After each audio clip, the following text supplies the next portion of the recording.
We've all been there, haven't we? We're with a friend, maybe it's a bit noisy, so we lean in to have a listen, and then we get a whiff of their breath and, ooh, not good. There are plenty of reasons why people have bad breath, or halitosis, as it's called.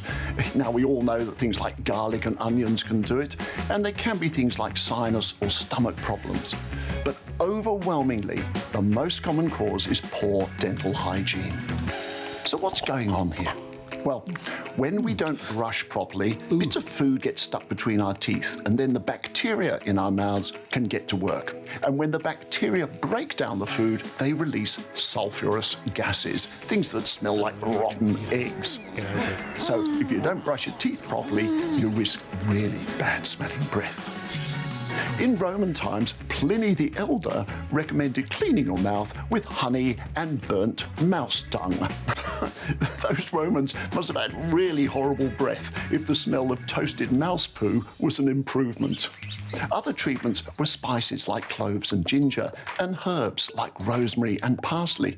But you'll note that mint is missing. So when did mint become associated with nice breath? Well, it turns out it was all a marketing ploy. Companies like Pepsodent, Listerine and Lifesavers started saying that mint meant fresh breath. And to this day, we still believe that minty breath is fresh breath. So much so that in America, they spend over $1 billion every year on breath freshening products. Now, I'm often asked, why is morning breath so bad? Well, if you think about it, in the 7 to 8 hours when we're asleep, if there are any food particles, the bacteria have plenty of time to get to work. And when we're asleep, the flow of saliva is reduced, and the dryness in the mouth is something bacteria love.